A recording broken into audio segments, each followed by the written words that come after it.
हाँ बेटा करें आगे। चलो next question. A cap plus B cap equal to C cap given है। Find A cap minus B cap magnitude. आपको A cap minus B cap की मैग्नीट्यूड कैलकुलेट करनी है।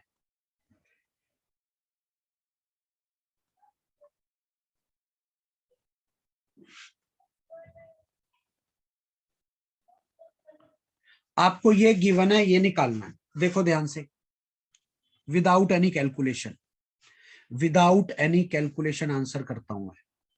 ए कैप की मैग्नीट्यूड 1, बी कैप की magnitude 1, इनके addition की magnitude 1, तो टेबल यूज हो जाएगी।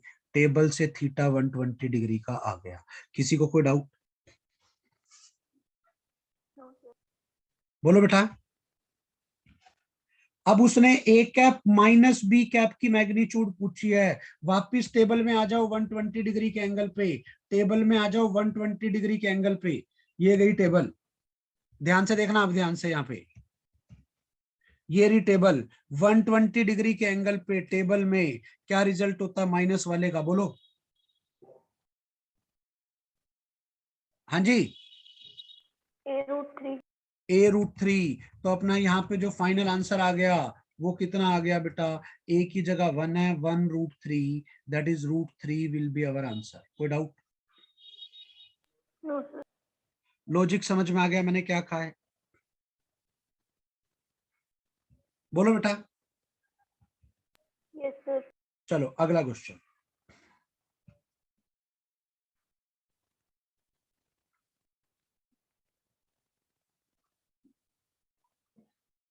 बेटा ध्यान से देखो, इस क्वेश्चन में बोला हुआ है A cap plus B cap equal to C cap given है। पहले वेक्टर की मैग्नीट्यूड 1 है, दूसरे की 1 है, एडिशन वाले की मैग्नीट्यूड भी 1 है। अब 1 1 1 तीनों कब होते हैं? जब पहले दो के बीच में एंगल 120 डिग्री का हो। 1 1 1 तीनों कब होते हैं? जब पहले दो के बीच में एंगल कितने डिग्री का हो बेटा? 120 डिग्री का हो।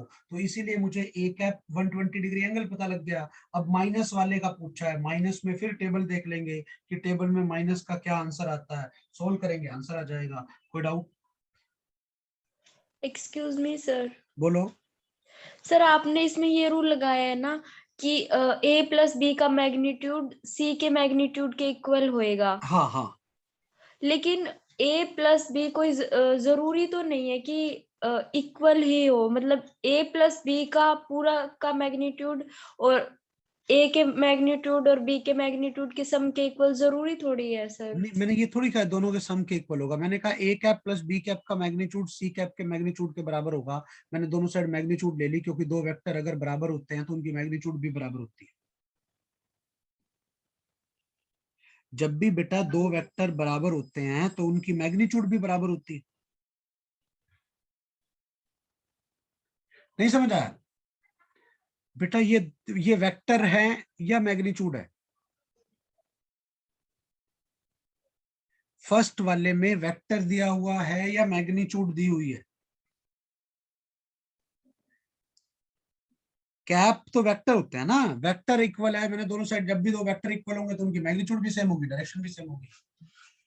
कोई डाउट? नहीं आगे समझ? यस सर आ गया। ठीक है चलो, ये मेरे पास एक सर्कल है। इस सर्कल में मैंने तीन वेक्टर बनाए, एक,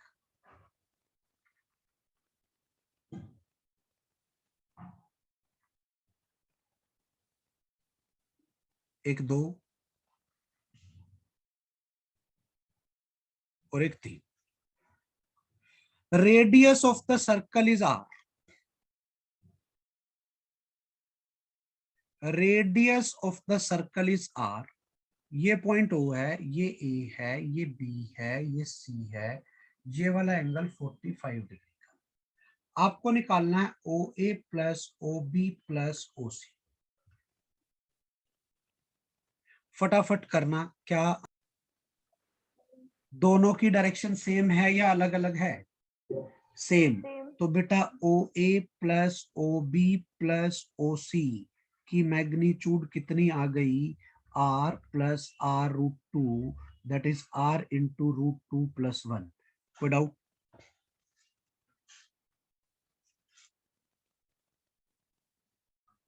बोलो। That is R into √2 plus 1। कोई डाउट? नहीं। और डायरेक्शन क्या आई, OA plus OB plus OC की डायरेक्शन आई अलोंग OC। क्या direction I, along OC। Is it clear? Yes sir. बोलो बेटा। तो OA plus OB plus OC का ये रिजल्ट आया। दोबारा समझ लो क्या किया मैंने, OA और OB दो 90 डिग्री पे थे, इनका रिजल्टेंट निकाला R√2, फिर एक का R है, टोटल ऐड कर दिया, R√2 प्लस R हो गया, तो ये आपका रिजल्ट आ गया। Is it clear?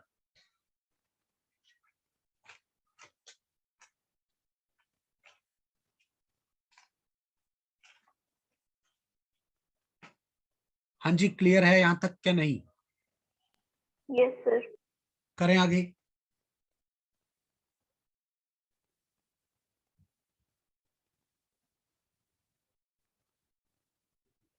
अगला क्वेश्चन,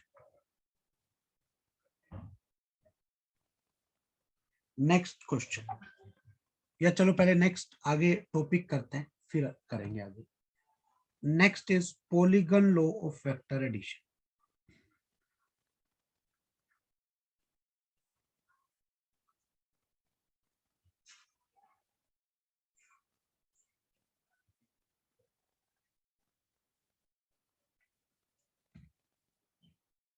हाँ एक ही बात है, polygon law of vector addition. देखते हैं बेटा, पहली बात तो ये, it is use to add more than 2 vectors.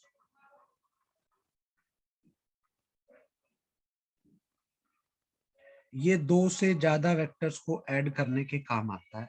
क्या कहता है ये ध्यान से समझना, अगर हमारे पास 2 से ज्यादा कई सारे वेक्टर हों and these vectors are taken in the same order, and these vectors are taken in the same order, अगर ये वेक्टर सेम ऑर्डर में हो, ये ए, ये बी, ये सी, ये डी, ये ई, ये एफ, ठीक है, ये सारे कई सारे वेक्टर सेम ऑर्डर में हो, दिख रहे हो सेम ऑर्डर में सारे, तो इनका जो रिजल्टेंट होगा, इनका जो रिजल्टेंट होगा वो ट्रायंगल की क्लोजिंग साइड होगा, ये पॉलीगन की क्लोजिंग साइड होगा और अपोजिट ऑर्डर में होगा। इसका नाम हम आर वेक्टर रखेंगे, इसका नाम हम आर वेक्टर रखेंगे। तो यहां से आर वेक्टर किसके इक्वल आ गया, A plus B plus C plus D plus E plus F. कोई डाउट? हाँ जी, क्लियर है यहां तक? Yes sir. बोलो बेटा। तो पॉलीगन लॉ क्या कहता है, ध्यान से समझेंगे। पॉलीगन लॉ कहता है if more than 2 vectors,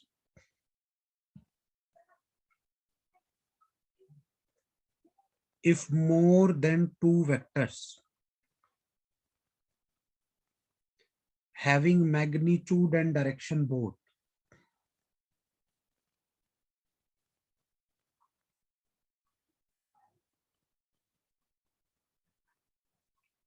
can be taken as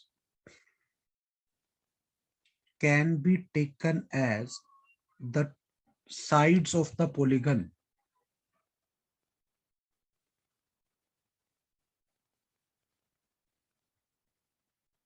taken in same order, then their resultant will be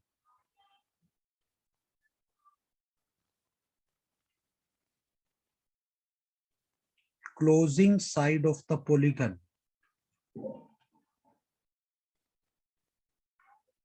taken in opposite order.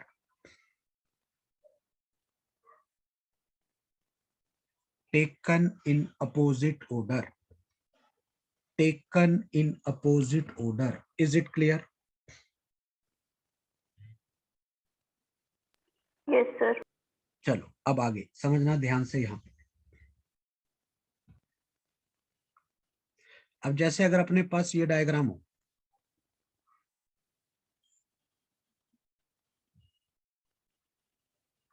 ये ए, ये बी, ये सी, ये डी, ये ई, अब पांचों जहां से स्टार्ट हुआ वहीं खत्म, तो इन पांचों का सम,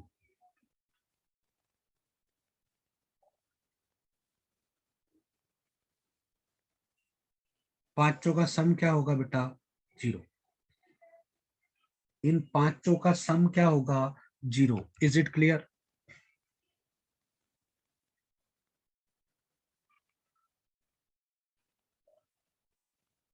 बोलो बेटा, Yes, sir. कोई डाउट है यहां तक? चलो इस पे बेस No. बहुत अच्छा सा क्वेश्चन, ध्यान से समझेंगे।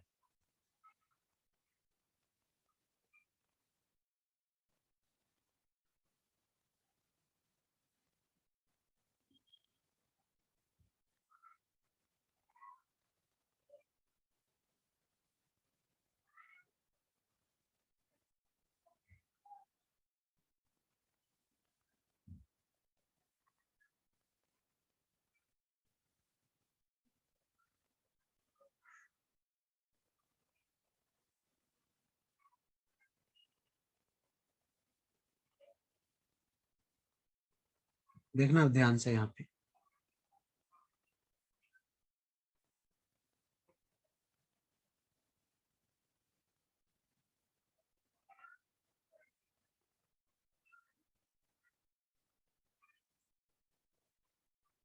ये मैंने एक पॉलीगन बना दिया, हेक्सागन बना दिया मैंने।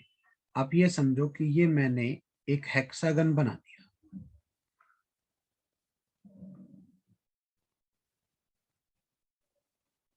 हाँ जी, क्लियर है यहां तक? This is a regular hexagon.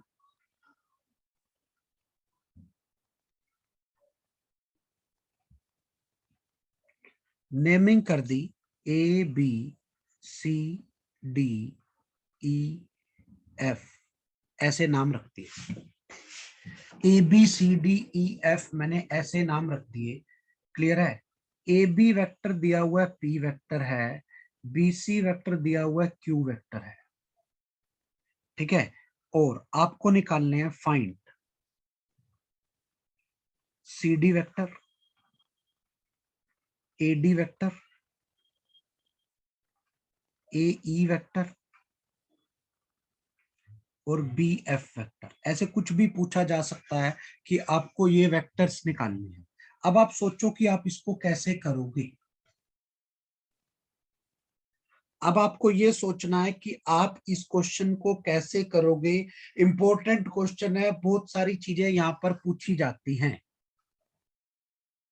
D E F और सेंटर वाले पॉइंट का नाम मैंने ओ रख दिया। हाँ जी, क्लियर है?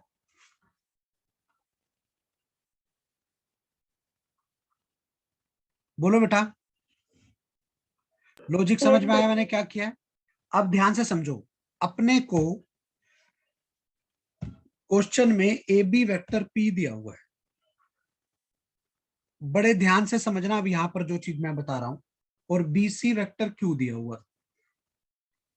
अब ये जितने भी ट्रायंगल बनेंगे ना, ये जितने भी ट्रायंगल बन रहे हैं ना, एक ट्रायंगल ये इक्विलेटरल ट्रायंगल होगा कि नहीं होगा? होगा। जितने भी ट्रायंगल हैं, सारे के सारे ट्रायंगल कैसे हैं? बोलो बेटा, सारे के सारे ट्रायंगल Equilateral. कैसे? इक्विलेटरल, मतलब सबकी लेंथ सेम होने वाली है। अब सोच के बताना मेरे को, यहां पर जो चीज लिख रहा हूं मैं, ए बी वेक्टर किस किस के इक्वल है? A B vector is equal to F O vector is equal to O C vector is equal to E D vector is equal to P vector. किसी को कोई डाउट?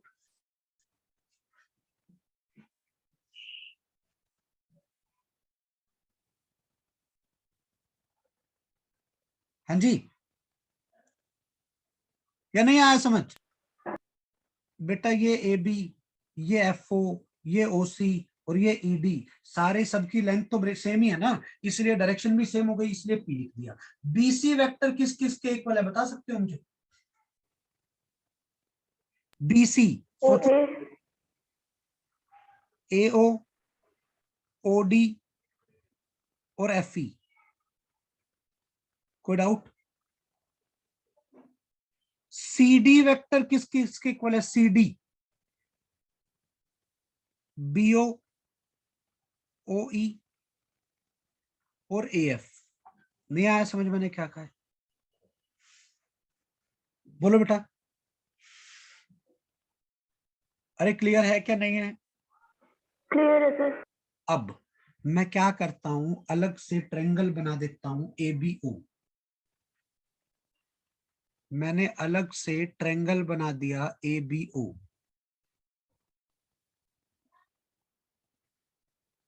लो जी, ये एबीओ ट्रायंगल बना दिया। बेटा दोबारा समझो ध्यान से यहाँ पर कि मैंने किया क्या है, बी केयरफुल। मैंने इस ट्रायंगल को बनाकर इसमें जो जो वेक्टर इक्वल हैं उनको लिख लिया। ये A B vector, F O vector, O C vector और ई डी वेक्टर इक्वल है, पी लिख दिया। ठीक है, B C, B C, A O, O D और एफ ई सबकी डायरेक्शन देख लो सेम है, इसलिए उसको क्यू लिख दिया। सी डी, बी ओ, ओ ई और ए एफ सबकी डायरेक्शन सेम है, इसलिए वो सारे इक्वल रखती है। कोई डाउट? अब आ जाओ यहां पर, जब मैंने ये ट्रायंगल बनाया तो ट्रायंगल का नाम रखा, ये ए है, ये बी है, ये ओ। अब आप बड़े ध्यान से समझना यहां पर, तो मैं इसको ऐसे लिख सकता हूं, A B plus B O is equal to A O. Triangle law से लिख सकता हूं कि नहीं लिख सकता? Using triangle law I can write A B plus B O is equal to A O. लिख सकता हूं क्या नहीं लिख सकता? बोलो बेटा। Yes sir. ए बी की जगह रखना है पी, बीओ की जगह रखना है सी डी जो मुझे निकालना था, एओ की जगह मुझे लिखना है क्यू। तो बेटा सी डी वेक्टर कितना आ गया?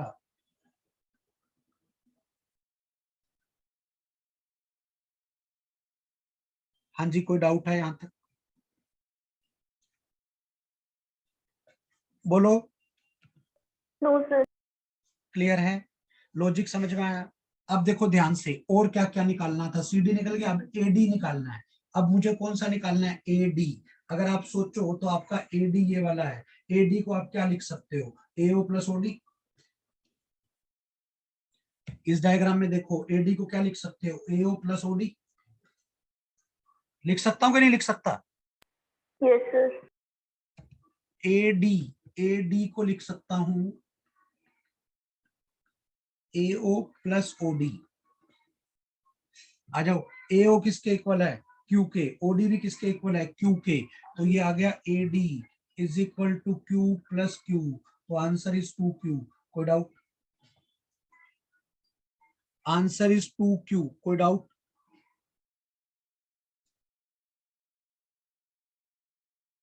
नहीं समझ आया?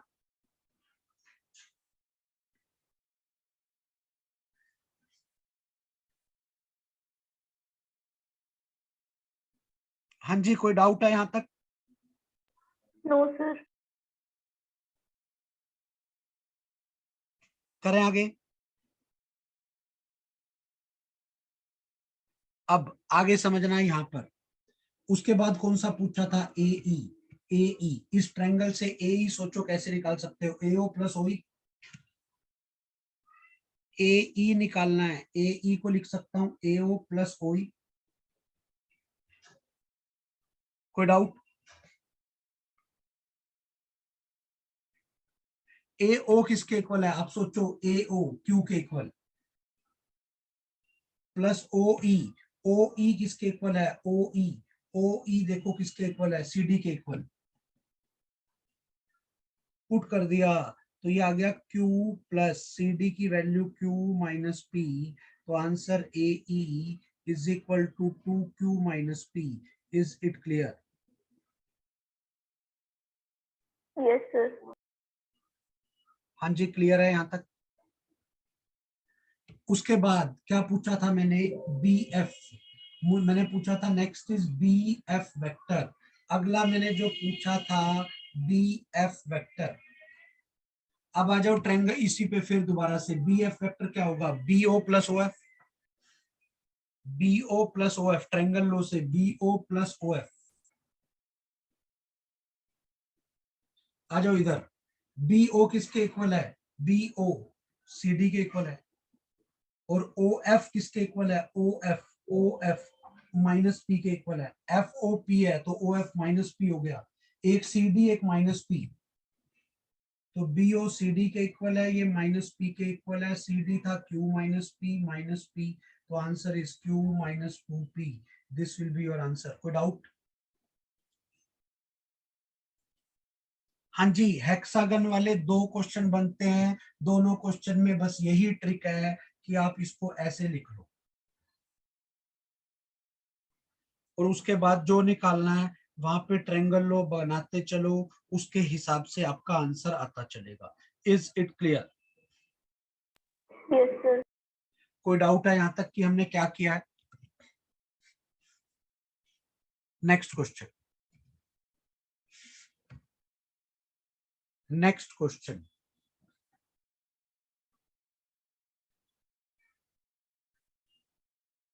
इन a regular hexagon A B C D E F, यही नाम था ना, A B C D E F, O is the centre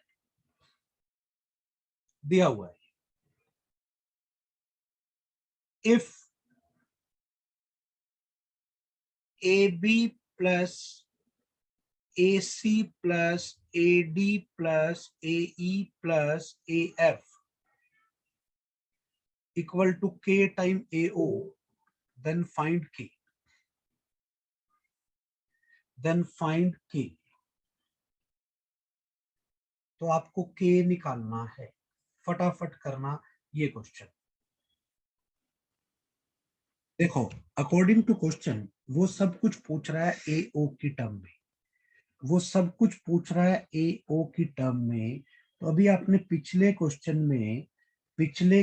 में हमने ए बी को लिख दिया A O plus O B, A B को हमने क्या लिख दिया बेटा, ए बी को लिख दिया A O plus O B, A C को लिख दिया A O plus O C, A D को लिख दिया A O plus O D, ए ई को लिख दिया ए ओ प्लस ओ ई, और बेटा ए एफ को लिख दिया A O plus O F.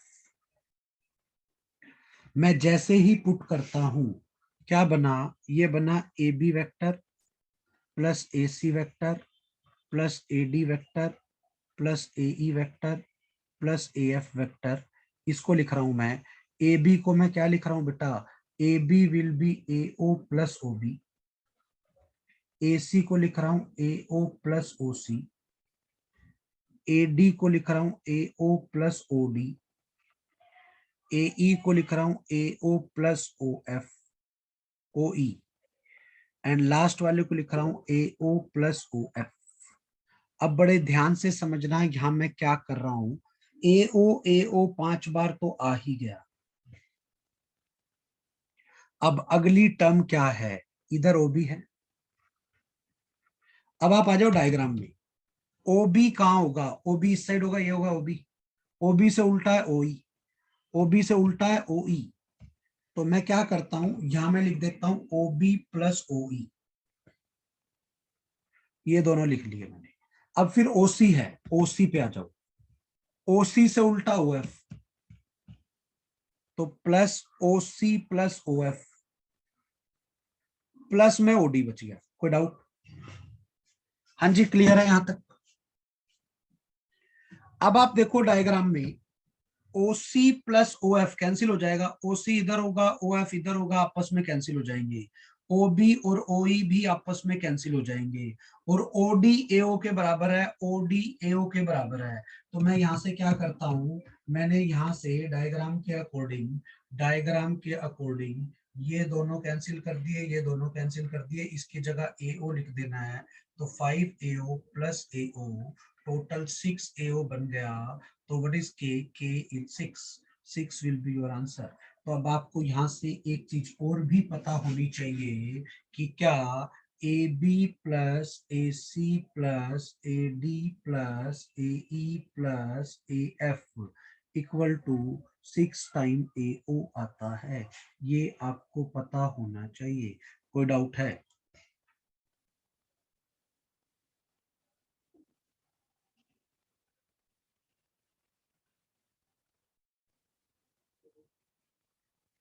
हाँ जी, क्लियर है यहाँ तक?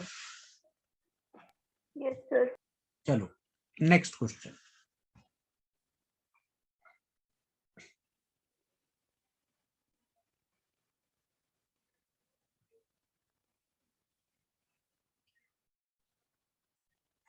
ये मेरे पास एक सेमी सर्कल है ऑफ रेडियस R,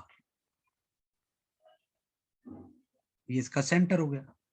अब आप समझो ध्यान से, इसकी लेंथ पे, इसकी लेंथ के अलोंग मैंने ये एक छोटा सा वेक्टर मान लिया जिसका नाम DL वेक्टर, जिसका नाम क्या है बेटा?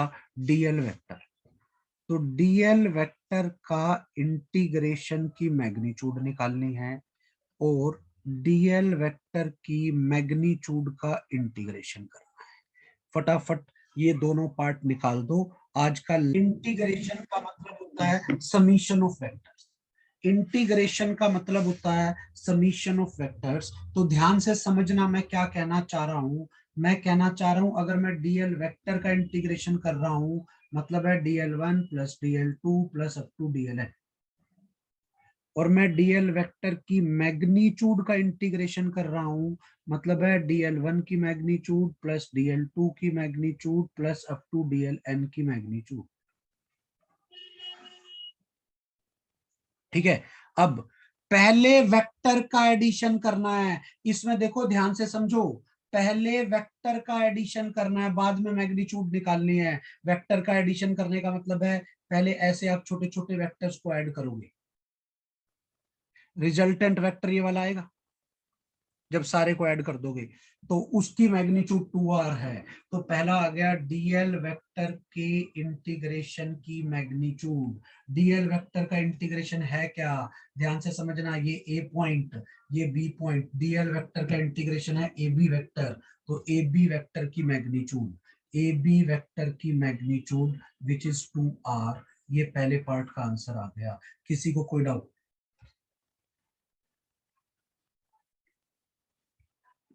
बोलो बेटा। लॉजिक समझ में आया मैंने क्या किया है? पहले वेक्टर का इंटीग्रेशन है, ठीक है, मतलब वेक्टर्स को ऐड कर रहा हूं, फिर मैग्नीट्यूड निकाल रहा हूं। दूसरे वाले में आओ, दूसरे वाले में क्या करना है हमें? DL वेक्टर की मैग्नीट्यूड का इंटीग्रेशन है। DL वेक्टर की मैग्नीट्यूड का इंटीग्रेशन है, मतलब DL1 वेक्टर की मैग्नीट्यूड प्लस DL2 की magnitude plus up to DLN की मैग्नीट्यूड। मतलब अब छोटी छोटी लेंथ ऐड कर रहे हो, मतलब अब आप ए बी आर्क की लेंथ निकाल रहे हो। ए बी आर्क की लेंथ, और आर्क की लेंथ क्या होगी? पाई आर। इसीलिए DL वेक्टर की मैग्नीट्यूड का इंटीग्रेशन इज पाई आर। किसी को कोई डाउट? No, sir. लॉजिक समझ में आया मैंने क्या किया है? Yes, sir. बोलो बेटा। Yes, sir. This is all about addition of vectors. इतना कर लो आज, बाकी फिर हम